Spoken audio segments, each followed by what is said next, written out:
ஹாய்டா, ஸ்டோரிக்குள்ள போயிடலாமா? நம்ம இன்னைக்கு என்ன ஸ்டோரி பார்க்க போறோம்னா, ஜூனியர் லவ் மீயோட பார்ட் 4 தான்டா பார்க்க போறோம். ஃபர்ஸ்ட் 3 பார்ட்ஸ் பார்க்காதவங்க இருந்தீங்கன்னா நான் டிஸ்கிரிப்ஷன்ல லிங்க் கொடுக்குறேன், போய் பார்த்துட்டு வந்துருங்க. அப்பதான் இந்த பார்ட் புரியும். லாஸ்ட் பார்ட்ல என்ன இருக்கும்? ஸோ இசையும் அம்மு ஜங்குக் கிட்டயும் டெயோங் கிட்டயும் தனியா பேசணும்னு சொல்ல ஸோ ஜிமின் ஷிப்பை கூப்பிட்டு வந்திருப்பாரு. ஸோ இவங்க 4 பேர் உள்ள போனோன்னு கதவை லாக் பண்ணிட்டு பேசிட்டு இருந்திருப்பாங்க. ஸோ நம்ம கேர்ள்ஸ் ரொம்ப கேட்டு பார்த்துருப்பாங்க. பட் இருந்தாலும் நம்ம ஜங்குக் வந்து கேட்க ஸோ அம்மு வந்துட்டு அமைதியாவே இருந்திருப்பா. என்னால இசை இந்த கல்யாணத்தை நிறுத்தியே ஆகணும்டா அப்படிங்கிற மாதிரி கையை கட் பண்ணிக்க போக ஸோ அம்மா வந்து டோர் ஓப்பன் பண்ண போக டைம்ல தானா ஸோ இவ கை கட் பண்ண போக இவ ஓடி வர கால் வலிக்குதுன்னு சொல்லிட்டு பிடிச்சிட்டு நின்றுக்கிறான். ஸோ வந்து அதுக்கப்புறம் கன்வென்ஸ்லாம் ஆகிற மாதிரி இருந்திருக்கும். ஸோ டெயோங் வந்து எதுவுமே சொல்லாமல் எழுந்து போயிருப்பாரு. அதோட முடிச்சிருப்போம். அதுக்கப்புறம் என்ன ஆச்சுங்கிறத இந்த பாட்டுக்குள்ள போய் பார்க்கலாம். ஓகேவா? ஸோ இந்த பாட்டோட ஸ்டார்டிங்லேயே வந்துட்டு டெயோங் வந்து இசையை பார்க்குறாரு. அந்த பார்வை எப்படி இருக்குன்னா, ஏன்டி என்னை இப்படி கொள்றேன், நான் உன்னை லவ் பண்றதுனால இன்னும் எவ்வளோடி இறங்கி போகணும்னு நினைக்கிறேன். சுத்தி இருக்க யார்கிட்டயும் என்னோட ஈகோவை விட்டு கொடுக்காம போற ஒரு பர்சன் உனக்காக உன்கிட்ட எவ்வளோ இறங்கி வரேன், ப்ளீஸ் என்னை புரிஞ்சுக்கோ இசை அப்படிங்கிற மாதிரி டெயோங்ஷி பார்த்துட்டே போறாரு. ஸோ ஜங்குக் வந்து அம்முவை பார்க்குறாரு. ஸோ அம்மு வந்து நம்ம இசையோட கையில் கட்டு போட்டுட்டு இருக்கா. ஸோ வந்து ஜிமின்ஷி கதை ஓப்பன் பண்ணது டெயோங் போய் கதை ஓப்பன் பண்ணுறதுக்கு பண்ணோன்னா டெயோங் வெளியே போயிடுறாரு. ஸோ ஜங்குக்கும் வெளியே போயிடுறாரு. ஸோ உள்ள ஜிமின் வந்து பார்த்தா இசையோட கையில் லைட்டாக பிளட்டு ப்ளீட் ஆகுது. ஸோ அந்த பிளட்டுக்கு வந்துட்டு அம்மு கை கட்டிக்கிட்டு இருப்பா. ஸோ கட்டிக்கிட்டு இருக்க அந்த பிங்க் ஷர்ட் பஞ்செல்லாம் வச்சு காட்டன்லாம் வச்சு பொண்ணுக்கு கட்டு போடுற மாதிரி கட்டு போட்டுட்டு இருக்கான். ஸோ வந்து ஜிமின்ஷி வந்துட்டு ஏன் லூஸ் ஆடி, நீ கல்யாணத்தை நிறுத்துறதுக்கு 1008 வழி இருக்கு, ஆனா நீ ஏன்டி சூசைடுங்கிற ஒரு இதை எடுத்திருக்க அப்படிங்கிற மாதிரி சொல்ல ஸோ அம்மா சொல்றான், நாங்க அந்த 1008 எடுத்தோம் ஆனா முடியல அப்படிங்கிற மாதிரி சொல்ல இப்ப என்ன சொல்லிட்டு போனாங்க அவங்க 2 பேரும் அப்படிங்க. ஸோ வந்துட்டு இசை சொல்றான், அவன் இவனை சொல்லாத ஜிமின்ஷி அப்படின்னு சொல்ல பிடிக்காதுங்கிற, ஆனா உங்க புருஷனை வாடா போடான்னு சொன்னா மட்டும் கோவம் வருதாக்கும் அப்படிங்கிற மாதிரி நம்ம ஜிமின் வந்து இசையும் அம்முவையும் பார்த்து கேட்க இசை வந்துட்டு என்னதான் இருந்தாலும் பிடிக்குதோ பிடிக்கலையோ அவன் எனக்கு கல்யாணம் பண்ணிக்க போறாரு, நான் மரியாதை கொடுக்க மாட்டேன், வாடா போடா நான் ஏன் பேய பிசாசே திட்டுவேன், ஆனா என் ஃப்ரெண்ட் ஆகிய நீ அண்ணான் தான் கூப்பிடணும், சரியா? வாடா போடாலாம் சொல்லக்கூடாது, ஞாபகம் வச்சுக்கோ அப்படிங்கிற ஒரு இசை சொல்ல ஜிமின்ஷி இதுங்களை புரிஞ்சிக்கவே முடியலையா அப்படிங்கிற மாதிரி இருக்காரு. ஸோ என்ன ஆகுதுன்னா, இசையோட அம்மா ஃபுட்டை கொண்டு வந்து 2 பேருக்கு ஃபீட் பண்ணிவிட்டு இசையோட கையை பிடிச்சிக்கிறாங்க.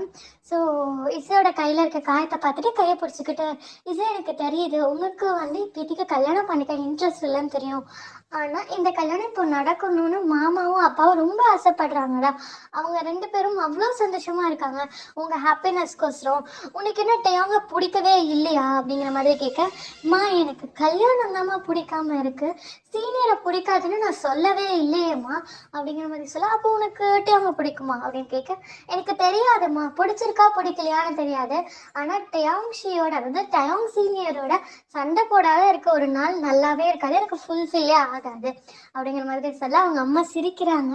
ஏமா சிரிக்கிற அப்படிங்கிற மாதிரி நம்ம இசை கேட்க அவங்க அம்மா சொல்றாங்க, போக போக புரியும், என்னோட சிரிப்புக்கான அர்த்தம் உன் வாழ்க்கையில நீ வாழும் போது புரிஞ்சுப்ப அப்படிங்கிற மாதிரி அவங்க அம்மா சொல்ல இசையும் சரிங்கிற மாதிரி விட்டுறா.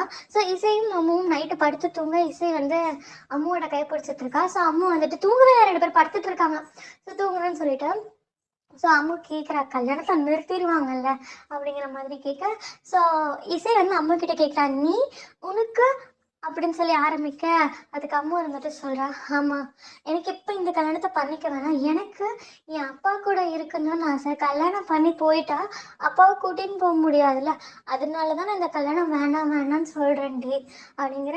ஸோ வந்துட்டு அம்மா இப்படி சொல்ல இசை கேட்குறா, ஓகே அப்படின்னு சொல்லிட்டு சொல்கிறா. ஸோ அதுக்கு அம்மா இருந்துட்டு சரி நீ அப்படின்னு சொல்லி ஆரம்பிக்கும்போது அதே மாதிரி தான் எனக்கு வந்து ஷிவ் கொஞ்சம் வளரணும்னு தோணுது, ஏன்னா அவன் கூட நான் டைம் ஸ்பெண்ட் பண்ணணும்னு தோணுது, எனக்கு இருக்கிறது ஒரே ஒரு தம்பி, அவன் கூட டைம் ஸ்பெண்ட் பண்ணணும்னு தோணுது அப்படிங்கிற மாதிரி இவங்க 2 பேரும் பேசிகிட்டு இருக்க. ஸோ வந்து நெக்ஸ்ட் டே மார்னிங் ஆகுது, அப்படியே பேசிகிட்டே தூங்கிடுறாங்க. So next day morning so வந்து ஐயர் வந்து பொண்ணுங்களை கூட்டிகிட்டு வாங்கோ அப்படிங்கிற மாதிரி சொல்ல, ஸோ நம்ம கேர்ள்ஸ் 2 பேரையும் கூட்டிகிட்டு வராங்க. ஸோ மணவரை வந்து பார்த்தா, மணவரைன்னா தெரியும்ல, ஸோ வந்து கல்யாணம் நடக்கிற இடத்த வந்து பார்த்தா நம்ம டெயோங்கும் அழகா ஒரு எப்படி சொல்றது, வேட்டி ஷர்ட் போட்டு உட்கார்ந்துருக்காங்க. ஒயிட் கலர்ல பட்டு வேட்டி பட்டு ஷர்ட் போட்டு உட்கார்ந்துருக்காங்க. ஸோ வந்துட்டு அதே மாதிரி நம்ம ஜாங்குக்ஷியும் வந்துட்டு ஒயிட் ஷர்ட் பட்டு வேஷ்டி போட்டு உட்கார்ந்துருக்காங்க. ஸோ கேர்ள்ஸ் 2 பேரும் அவங்க பாய்ஸை பார்த்து முறைச்சிட்டே ஸ்டேஜ் ஏறாங்க. கல்யாணத்தை நிறுத்திடுவாங்கன்னு சொல்லி எவ்வளோ தூரம் போகணும், ஆனால் கல்யாணத்தை நிறுத்தாமல் எவ்வளோ தூரம் வந்துருச்சுல அப்படிங்கிற மாதிரி சொல்ல. ஸோ வந்து மீனாங்கன்னா பக்கத்தில் போய் உட்காராங்க. ஸோ ஜிமின்ஷி காதில் சொல்கிறாரு, இசை அமைதியாக இருக்கணும் ஓகேவா அப்படிங்கிற மாதிரி. மேலே போய் உட்கார்ந்தோன்னே கீழே குனிஞ்சு சொல்கிறாரு. ஸோ அந்த இசை ஜிமின்ஷியை பார்த்து முறைக்கிறா. ஸோ ஜிமின்ஷி பின்ன போயிடுறாரு. ஸோ டேம்ஷி வந்துட்டு நம்ம இசைக்கிட்ட சொல்றாரு, வெயிட் பண்ணி இசை, உனக்கு என்ன கல்யாணம் பண்ணிக்கிறதுல விருப்பம் இல்லைன்னு எனக்கு தெரியும். இந்த கல்யாணத்தை கரெக்டாக தாலி கட்டும் போது நிறுத்திடுறேன், கட்ட சொல்லும் பொழுது எழுந்திரிச்சு போயிடுறேன், கவலைப்படாதம்மா அப்படின்னு சொல்ல நம்ம இசை வாவ் செம்மல்ல, கல்யாணத்தை நிறுத்திடுவீங்கல்ல, ப்ராமிஸ் தானே அப்படிங்கிற மாதிரி அப்படி கேட்க அவங்க வந்துட்டு ஆமா நான் அந்த கல்யாணத்தை நிறுத்திடுறேன் அப்படிங்கிறாரு. ஸோ அதுவே அம்மு அண்ட் ஜாங்குக் சைட் பார்த்தா ஜாங்குக் வந்து நானும் இந்த கல்யாணத்தை நிறுத்திடுறேன் அம்மு, என்னைக்கு நீ என்னை காதலிக்கிறியோ அப்போ நான் உன்னை கல்யாணம் பண்ணிக்கிறேன், அது ஒன்றும் நான் உனக்கு வெயிட் பண்ணிகிட்டே இருக்கேன் அம்மு அப்படின்னு. அம்மு ரொம்ப ரொம்ப தேங்க்ஸ் சீனியர் அப்படிங்கிற மாதிரி சொல்ல. ஸோ வந்து பேசி முடிச்சுட்டு நம்ம ஜாங்குக்ஷி வந்து டேங் பக்கம் திரும்பி தம்ஸ் அப் காய்ச்சாரு. ஸோ ஜிமின்ஷி இதை பார்த்துறாரு, எதுக்கு இவங்க 2 பேரும் தம்ஸ் அப் காட்டிக்கிறாங்க புரியலையே அப்படிங்கிற மாதிரியே பார்த்துட்டே இருக்காரு. ஸோ கொஞ்ச நேரமாக ஸோ வந்துட்டு ஒவ்வொரு சாஸ்திர சம்பிரதாயமும் பண்ணிக்கிட்டு இருக்காங்க. ஸோ ஐயர் என்ன பண்ணுறாருன்னா மாங்கல்யத்தை எடுத்து கொடுத்து எல்லாருக்கிட்டையும் ஆசீர்வாதம் வாங்கிட்டு வாங்க அப்படின்னு சொல்லி அனுப்ப. ஸோ இசை கேட்குறான், அவங்க எந்திரிச்சு நின்றுங்க, கல்யாணம் நின்றுடும் அப்படிங்க. இல்லை இசை நீ வெயிட் பண்ணிகிட்டே இரு, கரெக்ட் டைமில் எழுந்திரிச்சு நின்றுறான் ஓகேவா அப்படிங்கிற மாதிரி சொல்ல. ஸோ வந்து இசையை நம்பிட்டா, ஓகே சீனியர் அப்படிங்கிறான். ஸோ அந்த அம்மு வந்து ஜங்குக் பக்கம் திரும்ப ஜங்குக் புரிஞ்சுக்கிட்டு சொல்கிறாரு, அம்மு வெயிட் பண்ணு, கரெக்டாக தாலி என் கைக்கு வரட்டும், அந்த மாங்கல்யம் உன் கழுத்தில் கட்டுறதுக்கு முன்னாடி நான் எழுந்து நின்னாராண்டா அப்படிங்கிற மாதிரி சொல்கிறாரு. ஸோ வந்துட்டு அங்கே இருக்க எல்லாருமே வந்து அந்த மாங்கல்யத்தை ஆசீர்வாதம் பண்ணி அந்த அக்ஷதையெல்லாம் எடுத்து இருக்காங்க. ஸோ கரெக்டாக அந்த மாங்கல்யமும் ஐயர்கிட்ட வருது. ஸோ ஐயர் 2 பாய்ஸ் கிட்டையுமே மாங்கல்யத்தை எடுத்துக்க சொல்கிறாங்க. ஸோ 2 பாய்ஸும் எடுத்துக்கிறாங்க. 2 கேர்ள்ஸும் வந்துட்டு இந்த கல்யாணத்தை நிறுத்துறதுக்கு எந்திரிச்சிருவாங்க அப்படிங்கிற ஒரு நம்பிக்கையே நின்றுட்டு இருக்கு. ஸோ பாய்ஸ் 2 பேரும் எழறாங்க, எழுந்து கேர்ள்ஸ் பக்கம் திரும்பி மாங்கல்யத்தை கட்ட. ஸோ 2 கேர்ள்ஸுக்குமே செம்ம ஷாக். ஸோ மாங்கல்யத்தை கட்டி முடிச்சிடுற. ஸோ ஐயர் கேட்குறாரு, ஏன் நீ வந்து எழுந்திரிச்சு மாங்கல்யெல்லாம் கட்டி முடிச்ச பிறகு ஐயர் வந்து இவங்க 2 பேரும் உட்காந்து பிறகு ஐயர் கேட்காது ஏன் எழுந்திரிச்சிங்க அப்படிங்கிற மாதிரி சார், ஒரு சில சாஸ்திர சம்பிரதாயத்தை நீங்கள் மறந்துட்டீங்க ஐயர், அதே மாதிரி இதையும் நீங்கள் மறந்துட்டீங்க அப்படிங்கிற மாதிரி ஐயர் மேலேயே பள்ளியை தூக்கி போட. ஜிமின்ஷிக்கு இப்பதான் புரியுது, தம்ஸ் அப் இதுக்கு தான் காட்டிக்கிட்டானுங்களா, ஏமாத்துறதுக்கு தான் அப்படிங்கிற மாதிரியே பார்க்குறாரு. ஸோ ஃபுல்லாக கேட்டு தெரிஞ்சுப்போம், அப்புறம் வந்து இதுதான் நம்ம தெரிஞ்சுப்போம், இப்போதைக்கு நம்ம அமைதியாக இருப்போங்கிற மாதிரி ஜிமின்ஷி இருக்கு. ஸோ வந்து கேர்ள்ஸ் 2 பேரோட கண்ணுலேருந்து கண்ணீர் அவ்வளோ வெளியே வருது. ஸோ சுற்றி இருக்க எல்லாரும் என்ன நினச்சிக்கிறாங்கன்னா வந்துட்டு என்ன சொல்கிறாங்கன்னா, பாருங்க அந்த பொண்ணுங்க 2 பேரும் கல்யாணமாகி போகிறதுனால ஃபீல் பண்ணுறாங்க அப்படிங்கிற மாதிரி பேசிகிட்டு இருக்காங்க. ஸோ வந்து ஐயர் வந்து குங்குமத்தை கொடுத்து வகுடில் வைக்க சொல்கிறாரு, வச்சு விட. ஸோ வந்துட்டு கல்யாணமும் முடியுது. ஸோ எல்லோரும் வந்து அவங்கவுங்க கிஃப்ட்ஸ் எல்லாம் கொடுத்துட்டு விஷயம்லாம் பண்ணிட்டு போயிட்டுருக்கு. ஸோ நம்ம எல்லோரும் வந்து ட்ரெஸ்லாம் சேஞ்ச் பண்ணிட்டு வந்துட்டாங்க, மேரேஜ் ட்ரெஸ்லாம் சேஞ்ச் பண்ணிட்டு ரிசப்ஷன் ட்ரெஸ் போட்டு வந்திருக்காங்க. ஸோ போட்டுட்டு வந்திருக்க என்ன ஆகுதுன்னா வந்துட்டு நம்ம அவங்க ஸ்டேஜில் நின்றுட்டுருக்காங்க. நம்ம ஜிமின்ஷி போயிட்டு சென்டரில் உட்காந்துட்டு, எனக்கு நீங்கள் 2 பேரும் பேச்சுலர் பார்ட்டி கொடுத்தாரண்டி நான் இந்த இடத்த விட்டு எந்திரிப்பேன், கல்யாணம் நடக்குமோ நடக்காதோன்னு சொல்லிட்டு நான் பேச்சுலர் பார்ட்டியே கேட்கல, இப்போ கல்யாணம் தான் நடந்துருச்சுல்ல, பேச்சுலர் பார்ட்டி கொடுங்கடி அப்படின்னு சொல்ல.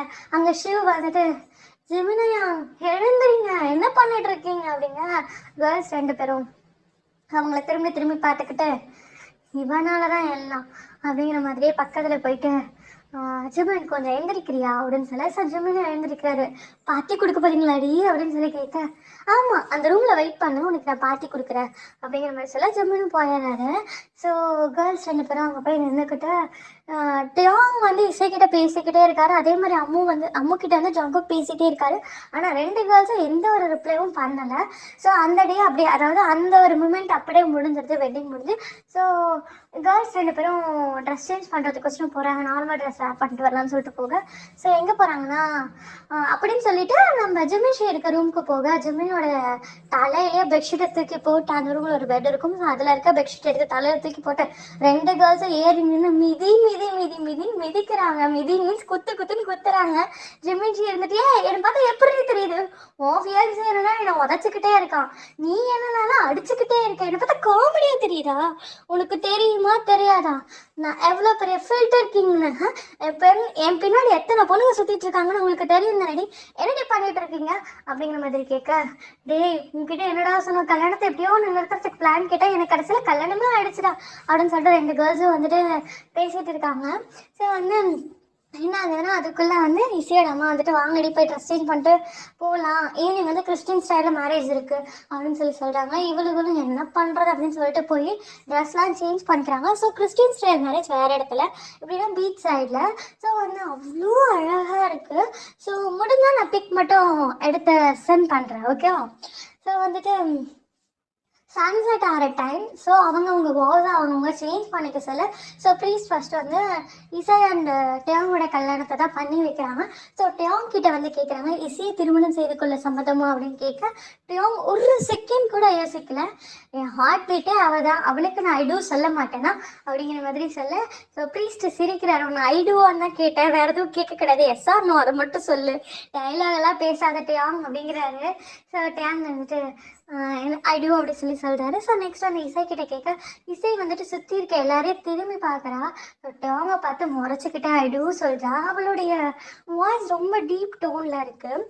ஸோ நெக்ஸ்ட் வந்து ஜாங்கோக் அண்ட் அம்மு. ஸோ ஜாங்கோக் கிட்ட கேட்க ஜாங்கோக்கு ஐ டூ சொல்லிடு. ஸோ அம்மு கிட்ட கேட்க அம்மு ரொம்ப ரொம்ப யோசிச்சு ஐ டூ அப்படி சொல்கிறா. ஸோ வந்து வெட்டிங்கும் முடியும். ஸோ வந்துட்டு என்ன ஆகுதுன்னா அப்படியே அந்த டைமிங் ஸ்கிப் ஆகுது. வீட்டுக்கு கூட்டிகிட்டு வந்து வீட்டில் நடக்கிற அத்தனை ப்ராசஸும் பண்ணிகிட்டு இருக்காங்க. ஸோ பண்ணிக்கிட்டே இருக்க அன்னைக்கு நைட். ஸோ கேர்ள்ஸ் 2 பேரும் அவங்கவுங்க ரூமில் வெயிட் பண்ணிட்டு இருக்காங்க. ஸோ ஃபர்ஸ்ட் டேங் சைட் பார்த்துருவோம். ஸோ இன்னைக்கு வெட்டிங் நைட். ஸோ டேங் சைட் ஃபர்ஸ்ட் பார்த்தலாம். ஸோ டேங் வந்துட்டு தன்னோட ரூம்குள்ளே போகிறாரு. ரூம்குள்ளே போய் பார்க்க அத்தனை பொருளும் கீழே உடஞ்சி கிடக்குது. ஸோ டேங் வந்துட்டு இசை என்ன பண்ணி வச்சிருக்க அப்படிங்க. டேங் அமைதியாக போயிடுங்க, நான் மனுஷியாக இருக்க மாட்டேன் சரியா, உங்ககிட்ட கல்யாணம் வேணாம் சொல்லியே என்னை கல்யாணம் பண்ண வச்சிட்டீங்கல்ல, என்ன நினச்சிக்கிட்டு இருக்கீங்க, ஃபோர்ஸ் பண்ணுறீங்களா அப்படிங்கிற மாதிரி சொல்ல.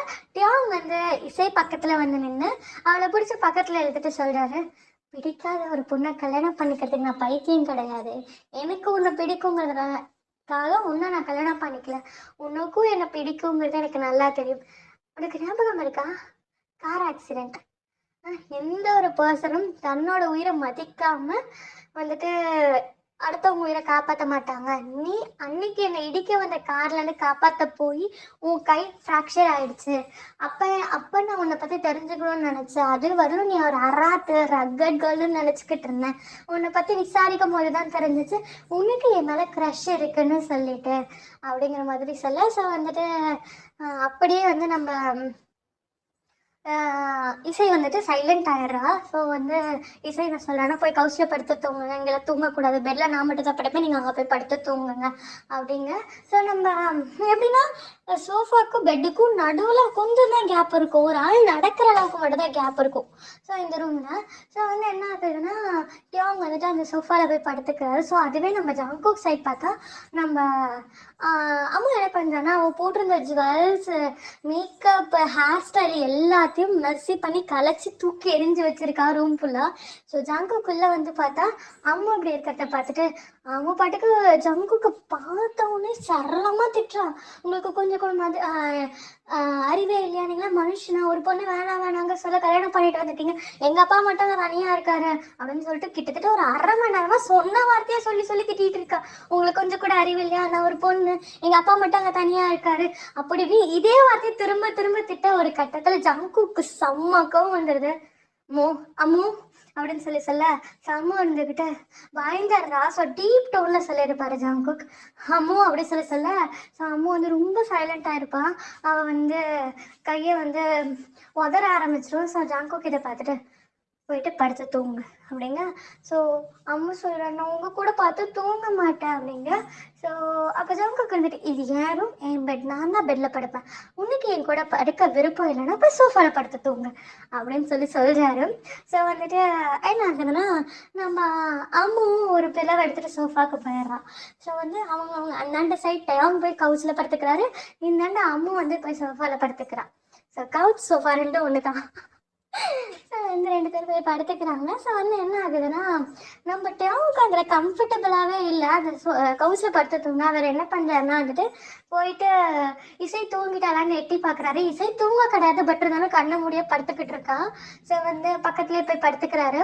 ஸோ படுத்துட்டு இருக்க என்ன ஆகுதுன்னா, இந்தாண்ட சைடு வந்து அம்மு தூங்கி இருப்பா, ஜங்குக் சைடு. ஸோ ஜங்குக் என்ன பண்ணுறாருன்னா அம்முவை தூக்கி கொண்டு வந்து அவர் பக்கத்தில் படுக்க வச்சுக்கிறாரு. ஸோ அம்மு தூக்கம் போதே முழிச்சிருப்பா, ஆனால் எந்த ஒரு ரியாக்ஷனும் பண்ணக்கூடாதுங்கிறதுனால அமைதியாக படுத்துட்டே இருப்பா. ஸோ என்ன ஆகுதுன்னா, இந்தாண்ட சைடு ஜின் வந்துட்டு ஆரம் கிட்ட கேட்டுட்டு இருக்காரு, டேய் உள்ள என்ன நடக்கும், பிடிக்காத கல்யாணத்தை பண்ணிக்கிட்டானே டயாங்கு அப்படிங்கிற. டயாங்கு பிடிக்கும்டா, அந்த பொண்ணு இசைக்கு தான் டயாங்க பிடிக்காது அப்படிங்கிற மாதிரி ஆரம் வந்து அந்த வேர்டை வந்து ரெக்டிஃபை பண்ணி கொடுத்துட்டு இருக்காரு. ஸோ ஜின்னு சொல்றாரு, ஃபோன் பண்ணி பார்ப்போமா அப்படின்னு சொல்லி சொல்றாரு. ஸோ அவர் ஃபோன் பண்றாரா இல்லையா, இதுக்கப்புறம் என்ன ஆகும் அப்படிங்கிறத நெக்ஸ்ட் பார்ட்ல பார்த்து தெரிஞ்சுக்கலாம். ஓகேவா? ஸோ பிடிச்சிருந்தா லைக் பண்ணுங்க, ஷேர் பண்ணுங்க, கமெண்ட் பண்ணுங்க. மறக்காம சப்ஸ்கிரைப் பண்ண டச் பண்ணிட்டு பெல் ஐக்கானை டச் பண்ணிட்டு போங்கடா. பாய், டேக் கேர்.